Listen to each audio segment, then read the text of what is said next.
Good morning. It's Tuesday, June 2nd. Here's what we're working on.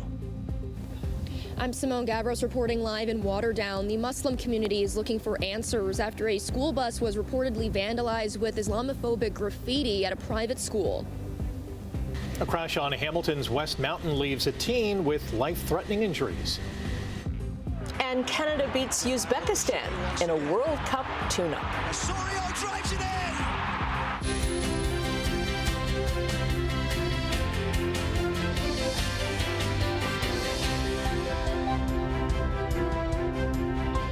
Thank you for joining us this morning. You may need a bit of a warm-up as you head out the door. I actually had the heat on just a little bit this morning. I admit I did too. It's just like a little chilly. Yeah, and it felt really nice. Yes, our temperature has come up a little bit from what it was when the two of us came in. It was in single digits. At least we're sitting at 10 degrees right now. But what another gorgeous day it's going to be. Now, yesterday was a little cool. We only got to 19 and change yesterday, but today, it was nice. Yeah, it was a lovely day. Beautiful sunshine, and we're going to have the same thing again today. Only it's going to get a little bit milder. We should hit 25 degrees for today. Nice sweet spot temperature-wise, mid-20s. Not a lot of humidity, but beautiful sunshine, maybe just a little bit of cloud cover and fairly light winds once again. So starting out the morning, the sun is already up and we're sitting at 10 degrees at the moment. And you can see what the sun is doing as you're heading toward the east, coming out of Hamilton, heading toward Burlington. That's the 403 and Waterdown Road area. You can see the sun shining off the vehicles. And so it's backing things off a little bit right there as the sun is hitting your eyes. So, but no problems as far as traffic is concerned other than that bit of a slow down there. We'll check some MTO traffic cameras. Nothing going on at the south end of the Burlington Skyway Bridge. Looks good. Toronto-bound lanes toward the top. Heading away from us, we'll flip way ahead to the Ford plant. Basically, that's how it looks this morning, so not a lot happening. It's a beautiful start to a Tuesday here. We'll look at weather and traffic coming up in a few minutes. Right now, the news. Thanks very much, Brian. A school bus was reportedly vandalized with Islamophobic graffiti at a private school in Waterdown, and the Muslim community is looking for answers. Simone Gavros joins us from Waterdown Islamic School. Annette, the incident reportedly happened here at the school behind me. It's unclear what day this all happened on, but CHCH News was made aware of the incident yesterday. Now, just looking here at the property, I did notice that there is a school bus that is in the back of the school. It's unclear if this was the bus that was targeted, but we are waiting to hear more information from Hamilton Police. I did reach out to them via email this morning just to see if they are confirming this incident and if they're investigating this as a hate crime. We do know that the MP for Hamilton Centre, which is the adjacent federal riding, as well as the National Council of Canadian Muslims, they are calling this incident deeply disturbing. The NCCM posted this photo on their Facebook page yesterday that shows just some of the graffiti that was found inside the school bus. It shows the bus seat with a swear word written across the top, followed by the word Muslim underneath it. They also say that bus seats were reportedly shredded as well. Hamilton Centre MP Aslam Rana shared a statement on X saying in part, quote, "This is a targeted and deeply troubling act. School buses were allegedly followed and damage was caused to their accelerators. Had these issues gone unnoticed and the buses been operated, the consequences could have been severe, potentially putting children at risk." Islamophobic slurs were also reportedly found on the buses, making it clear that this was an act motivated by hate. The NCCM goes on to say, in part, the targeting of a school bus that services Muslim children during a time of rising Islamophobic violence is alarming to the highest degree. While we cannot confirm the motivation behind this attack at this time, we will wait until the police have a final determination. I've also reached out to the school's principal and the general manager for any information about this incident and to also hear more about how the school, the children, and the families are all feeling after this deeply disturbing incident here. For now, things back over to you, Rick. Thank you, Simone. A missing Ancaster man, who's now the subject of a homicide investigation, was known to police. 48-year-old Marcin Sidor disappeared in April. Hamilton police issued a news release about his disappearance on May 27th, 2 days before his body was found in the water near Stelco. Police haven't said when he died or if he was killed somewhere else. The postmortem exam determined that Marcin's death was the result of a homicide. The cause of death and details surrounding Marchin's injuries are not being released at this time in order to protect the integrity of the ongoing investigation. Court records show Marchin Sador was convicted on several charges, including impaired driving. Police are still looking for a black 2014 Volkswagen Jetta he'd been driving at the time of his disappearance. They say it belongs to a family member. A crash on Hamilton's West Mountain has left a teenager with life-threatening injuries. Police say the girl was hit just before 2 yesterday afternoon, walking near Sabrina Court and Garth Street. This is between Rymel and Stone Church Roads. She was taken to hospital in critical condition. The driver of a cab stayed at the scene and is cooperating with investigators. Police would like to speak with anyone who has dash cam footage of that area yesterday afternoon to contact them. A Burlington man has been missing for a week. Halton police are looking for help finding 52-year-old Jeffrey Engbers. He was last seen walking on Addison Street near Walker's Line and Dundas Street last Tuesday morning. He's white, about 6'1", with a slim build and blue eyes. Jeffrey has short brown hair and a scruffy beard with a snake tattoo on his right forearm. City of Hamilton says it is mutually agreed to part ways with its general manager of planning and economic development. Arvind Prasad had been on administrative leave since May. He's the subject of an investigation by the city of Markham following reports that a senior city official there may have accepted payments from a developer. A United Airlines flight headed to Spain returned to Newark Liberty International Airport on Saturday after a security scare. United says the plane turned around due to a potential security concern. Passengers say crew members discovered an active Bluetooth network on board with the name Bomb. After repeated requests for passengers to disable Bluetooth devices, the aircraft turned back as a precaution. The plane landed safely in Newark, where Port Authority police and K-9 units searched the aircraft. Passengers were required to deplane and undergo additional TSA screening before reboarding. Airline staff later told passengers they believe the incident was a selfish joke. The flight later continued to Spain with a new crew. The cruise ship linked to a deadly hantavirus outbreak has been cleared to return to service. Dutch health officials have approved the MV Hondius to resume operations after being disinfected in Rotterdam. All 8 decks were treated by biosecurity specialists with hydrogen peroxide and high-temperature steam cleaning. Officials have also confirmed that the vessel is rodent-free. Oceanwide Expedition says findings show the virus, which can be carried by rodents, did not originate from the ship itself. Hondius is expected to start its Arctic season next week.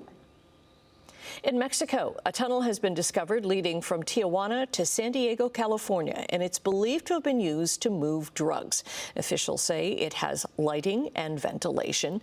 It was found when Mexican authorities were doing a search warrant, and they say the property was possibly being used as a trafficking center for weapons, explosives, and drugs. U.S. Homeland Security is investigating.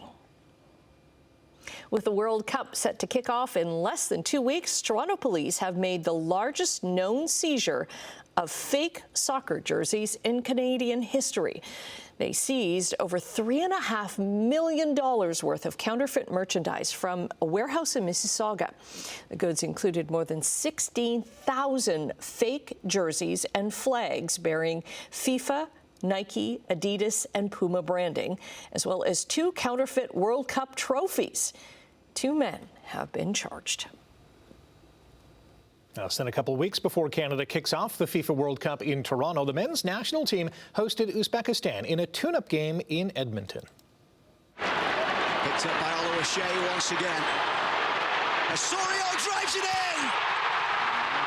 Jonathan Osorio with the goal to give Canada the lead in Edmonton. In his 90th appearance with the Canadian national team, Jonathan Osorio scored in the 58th minute to lead Canada to a 2-0 win at Commonwealth Stadium, the same stadium he made his debut for Canada. Jayden Nelson, who came off the bench, added Canada's second goal in stoppage time. But it wasn't all good news for Canada as defender Moise Bombito was subbed off in the 31st minute after suffering a lower left leg injury. Canada takes on Ireland in a friendly on Friday night in Montreal. Meantime, injured Canadian captain Alphonso Davies provided an update on his status for the World Cup. Given the timetable, I mean, obviously me and Jesse spoke about this. Yeah, we just have to see how everything goes over the next couple of days. You know, I just continue my rehab, my progression, and and see how I'm feeling, day by day, step by step. Canada opens the tournament on June 12th in Toronto against Bosnia and Herzegovina. Montreal's Felix Auger-Aliassime is advanced to the quarterfinals at the French Open after sweeping Alejandro Tabilo of Chile 6-3, 7-5, 6-1. The fourth-seeded Auger-Aliassime is the highest seed remaining on the top half of the bracket at Roland Garros and will face 10th seed Flavio Cobolli of Italy tomorrow for a spot in the semifinals.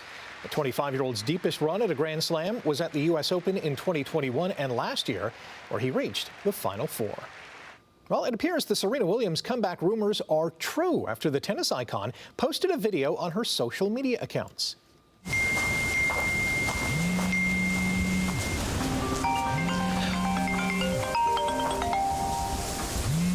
I gotta change my number. 44-year-old Williams is expected to play in the doubles tournament at the HSBC Championships at Queen's Club in London. And many tennis insiders are speculating that her playing partner will be Burlington's Victoria Mboko. Stay tuned. Hamilton Hammers have signed their first player, agreeing to a 2-year AHL contract with forward Matthew Highmore. A 30-year-old Halifax native will enter his 9th season of pro hockey when the Hammers begin their inaugural season this fall. Highmore had 40 points in 70 games with the Bridgeport Islanders last season and has played 187 NHL games with Vancouver, Ottawa, Chicago, and St. Louis. Manny Malhotra has been hired as head coach of the Vancouver Canucks. A former Canucks forward takes over for Adam Foote, who was fired after Vancouver finished last in the NHL during his only season behind the bench. Malhotra won the AHL's Calder Cup championship as coach of the Abbotsford Canucks during the 2024-25 season. Hamilton Tiger Cats have started preparing for this week's season opening game. It's an exciting time. It's one of those things I tell them, hey man, congrats, but now the work really starts. So now you have something to prove. You thought you had something to prove just to make the team. Now you got to prove it every day. Well, Levi Mitchell and the Ticats host the Montreal Alouettes on Thursday night at Hamilton Stadium. It's a rematch of last year's East Division final in the Hammer, in which the Alouettes won on a last-second field goal. And Game 1 of the Stanley Cup Final goes tonight in Carolina, where the Hurricanes host the Vegas Golden Knights. 6:12 is the time on this Tuesday morning, 2nd of June. Oh, by the way, I just should tell you right off the bat here that Thursday night for the football game, woohoo, looks really good. I'm really happy about that. All right, let's get you into traffic here this morning. Then we'll talk about the forecast for today. Traffic is slow here, and that's because you're heading right into the sunshine, and that sun is just climbing into that spot where it hits you in the eyes. So it's backing things off a little bit there, but no problems as far as collisions or anything like that's concerned. Let's go to some MTO traffic cameras, and we'll show you that things are fine at the QEW at Welland in St. Catharines. That looks good. Base of the Skyway Bridge, still no problems. Here's east of Burl Oak, so Toronto-bound lanes towards us, looks good. Ford Plant, fine. How about Mississauga Road? Yep, all doing fine so far this morning, so no problems on the roads. Temperature has fallen, and we've come down from double digits. We're now sitting at 8 degrees at the moment. We do have lovely sunshine, bit of a light breeze now. The wind's shifting a little bit, west-southwest, 3 kilometers an hour at the moment. The sky is mainly sunny, and it should be a mix of sun and clouds for the day today, and it will be milder today. We should hit 25 degrees, but be careful in the sun. Very high UV index for the day today. We have a ridge of high pressure that's just going to dive its way down across the Great Lakes, and that's what helps to keep the sky fairly clear. I mean, we'll see a little bit of cloud cover, as I mentioned, but generally, we're looking really good all the way through the week, actually, now. So today, temperatures around the Horseshoe, 25 degrees generally. It'll be a sunny start and then a mix of sun and clouds a little later on this afternoon. The winds will stay fairly light. Tonight will be cool again, temperature below seasonal, 8, 9, 10 degrees, 11 for Toronto. There's just a few clouds, and that's about it. And then tomorrow, a mainly sunny sky, even milder for the day tomorrow. We should hit 27 degrees. So pretty nice couple of days coming up. Well, I mean, it's going to continue, and I'll show you that in the long-range forecast a little later on. But as you step out the door, second morning of June, mainly sunny skies. Temperature right now is sitting at 8. And I think you will like the long-range forecast, which I'll check coming up. Annette, right? Okay, coming up after the break, we're going to say good morning to Emily with a preview of what she has for us in Chit Chat. And then in business news, find out what kind of economic bump Canada is expected to get from the FIFA World Cup. coming up on 6:17 on your Tuesday morning. Emily, what do you have coming up on Chit Chat? Hi, good morning. It seems that the blue dot fever has hit the music industry hard as tours are being canceled or postponed. We'll explain what that is coming up. The queen of emotion, Celine Dion, is adding more shows to her Paris residency. And later on this morning, Uber has released their list for their 2026 Lost and Found Index. And I bet you wouldn't think a frozen turkey is on that list, but it is. Really? Really. Wow. I'm not surprised. Yeah, me neither a little bit. Okay. Checking the business markets right now, the Canadian dollar is down just a bit to 72.21 cents U.S. Gold is up $52 an ounce. Oil is down $1.94 at just over $90 U.S. a barrel. Midday trading in Europe, all of the key markets are ahead at this hour. On the Asian markets today, Tokyo was down while Hong Kong and Shanghai made some gains. At yesterday's close on Bay and Wall Streets, the TSX posted a loss while the Dow and Nasdaq were both up. Canada's economy is expected to get a modest bump from the FIFA World Cup. BMO's chief economist Douglas Porter says it will be driven by tourism and hospitality spending. It could translate into a 0.1 percentage point increase in Canada's gross domestic product. The impact will be most pronounced in Ontario and BC, where a combined 13 matches will be played this month and next. The U.S. and Mexico will host dozens more. Anthropic has filed confidential plans for an initial public offering. The AI startup says it hasn't yet determined how many shares it will sell or at what price. It's expected to be one of the most anticipated market debuts in years. The announcement came after Anthropic said last week it raised another $65 billion in funding, valuing the company at $965 billion and making it the world's most valuable AI startup. Cognac sales may be slowing in the traditional market, but Hennessy is betting on convenience to attract new customers. Now, to begin with, this is only in the U.S. No word on when these are coming to Canada, but they're launching a new line of ready-to-serve cocktails. The Hennessy Very Special cocktails will come in 3 flavors, margarita-inspired, berry, and iced tea. They all feature a lighter taste and lower alcohol content. A British firm is launching what it calls indoor growing units, allowing people to grow microgreens, salads, and herbs on the kitchen countertop. Home Harvest says its smart farms are connected growing technology to automate lighting, watering temperature, and humidity, with users selecting crops through an app. Seed mats contain seeds and fertilizer, meaning that users add only water while the system manages growing conditions. The company says the mats come in different seed mixtures, including blends designed around tastes such as the fields of Provence and the taste of Tokyo. Others are marketed around nutritional needs, including blends aimed at children, pregnancy, and gut health. U.S. Food and Drug Administration has approved the first pill that's an antiviral medication designed to help prevent COVID-19 after you've been exposed to it. Zocova is a 5-day drug regimen approved for people 12 years and older. The drug maker says the treatment works by blocking viral replication before you get symptoms. During trials, the drug reduced the risk of developing symptomatic COVID by 67% compared to a placebo. All right, time for timeouts. Brian is going to be back with an update on your commute to work and your 7-day weather forecast. Stay with us. Time check at 6:23 on this Tuesday morning. Oh, the sunshine is gorgeous. Well, it's in your eyes this morning, depending on direction you're heading, but that could back you off a bit. No problems at the QEW at Mountain. We'll flip ahead to the Red Hill Creek. All doing fine. It's a little slow here, and that's because as you make the bend around Brant Street in the distance, you're heading right into the sunshine, and that slows things down. Erin Mills Parkway looks good. We'll check the 403 at Burnham Thorpe. No problems on the roads right now.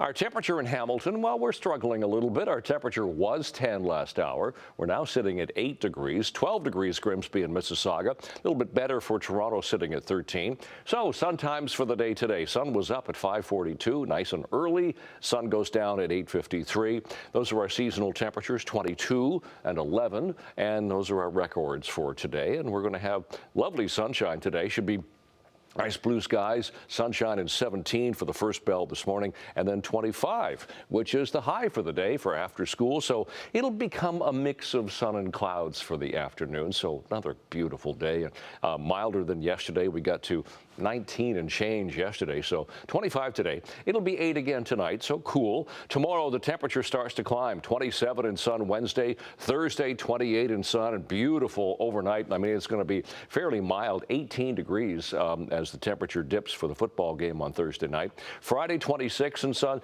and we get chance of showers. Now it's 40% chance of showers, but it's there. Sun clouds for Saturday, Sunday, and again chance of showers for Monday. That's your forecast. Annette, right. Okay, thanks very much. Well, Canadian universities have fallen in the latest world rankings. 3 schools in the U.S. made the top 3, so Harvard, MIT, and Stanford. Cambridge in England ranked 4th, while Oxford, also in England, rounded out the top 5. 3 Canadian universities made the top 50. The University of Toronto ranked 23rd, McGill placed 28th, and the University of British Columbia came in at 49th.